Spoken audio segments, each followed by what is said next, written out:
सुषमा अपने पति और इकलौते बेटे प्रदीप के साथ रहती थी। सुषमा का पति एक फैक्ट्री में काम करता था और उसका बेटा कॉलेज में पढ़ता था। सुषमा एक लालची औरत थी। वह अपने बेटे को दिन भर ताने मारती रहती थी। हर रोज की तरह प्रदीप अपनी पढ़ाई कर रहा होता है। सुषमा उसके पास जाती है और उससे कहती है, बेटा आप कब तक पढ़ाई करते रहोगे, अब नौकरी भी कर लो ताकि दो पैसे घर में आ सके। तुम्हें तो पता ही है कितनी महंगाई हो गई है। तुम्हारे पापा का भी वेतन इतना नहीं है कि घर चल सके। तुम मदद करोगे तो घर में दो पैसे आएंगे। हाँ माँ, मेरी पढ़ाई भी हो जाए तो मैं भी नौकरी करने लगूंगा। बस कुछ ही महीनों में मेरी पूरी पढ़ाई हो जाएगी। ऐसे ही कई महीने निकल जाते हैं और प्रदीप का भी ग्रेजुएशन कंप्लीट हो जाता है। पर कुछ ही समय बाद प्रदीप के पिता की भी मौत हो जाती है। पिता की मौत के कारण सारे घर का भार प्रदीप के ऊपर आ जाता है, तो उसे मजबूरन एक जगह नौकरी करनी पड़ती है। वहाँ वेतन काफ़ी कम होता है, फिर भी वो घर का खर्च चलाने के लिए काम करता है वहाँ पर। इसी तरह दिन बीत जाते हैं। एक दिन प्रदीप के मामा जी उसके घर आते हैं और वह प्रदीप की माँ से कहते हैं, कैसी हो दीदी? मैं ठीक हूँ, बहुत दिन बाद आना हुआ तेरा। अरे दीदी, मेरी नज़र में एक रिश्ता था प्रदीप के लिए।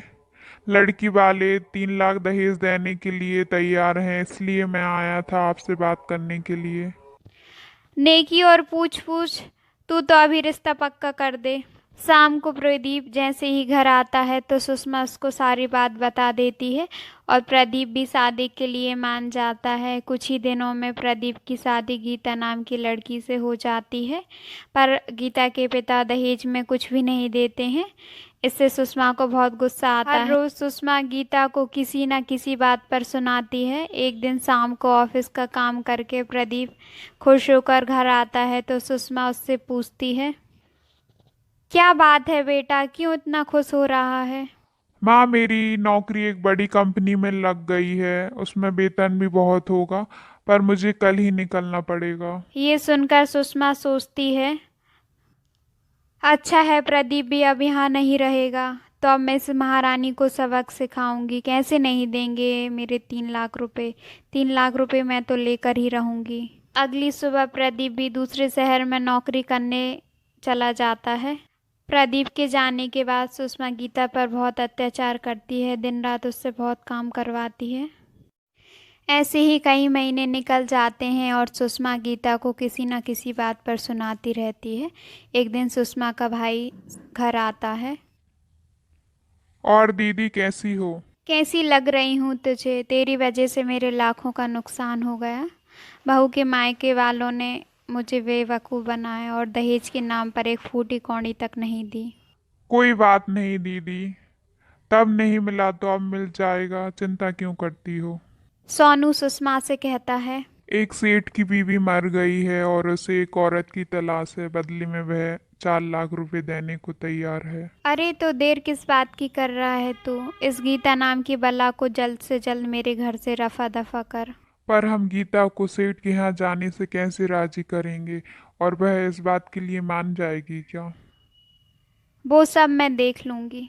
और सुबह होते ही सुषमा गीता से, देख बहू, सिर्फ प्रदीप की कमाई से घर नहीं चलेगा, महंगाई भी कितनी हो गई है, हम दोनों का भी काम करना ज़रूरी है। मैंने एक सेठ के यहाँ काम देखा है, वह काफ़ी अच्छी तनख्वाह देने के लिए भी तैयार है, पर मेरी कमर में दर्द है। कमर में दर्द नहीं होता तो मैं चली जाती, क्या तू वहाँ जा सकती है। हाँ माँ जी, अगर मेरे काम करने से इस घर के खर्चे में मदद मिलती है तो मैं ये काम ज़रूर करूँगी। अगले दिन सुषमा गीता को सेठ के यहाँ भैंस देती है, पर गीता को इस बात की कोई खबर नहीं होती। जब सेठ और सुषमा बात कर रहे होते हैं तभी प्रदीप वहाँ आ जाता है और वह उन दोनों की सारी बात सुन लेता है। माँ, मुझे आपसे ऐसी उम्मीद नहीं थी। भले ही आप लालची हों, पर आपने अपने घर की इज्जत पैसों के लिए बेच दी। मैं और गीता आपके साथ अब नहीं रह सकते, हम दोनों ये घर छोड़कर जा रहे हैं।